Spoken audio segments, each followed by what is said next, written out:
up, down. So you're going into your high plank and your down dog. Now you're going to do the same thing, but you're going to bring the heel to the bum and you're going to shift up, down, up, down. This way you're bringing a little bit more weight onto your upper body, getting used to that shift.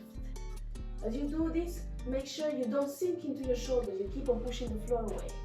Maybe bring the hands a little bit closer to you. That's it. You're going to do 10 times with one leg, and then we do it with the other one. Make sure to breathe. Once you're finished with this exercise, sit into your child posture, bend the elbows, wiggle from side to side. Bring your breath back down to normal.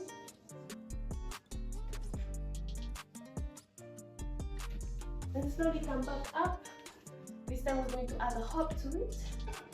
So we're going to bend the knee and bring it forward. So you're trying to bring the bum up higher as you're hopping upwards. That's it. You're going to do 5 with each leg and swap. 2, 3, 4. And I don't know if you notice here, as you're hopping, you bring the heel to the bum, but you're bringing the knee into the chest. So I'm hopping like this.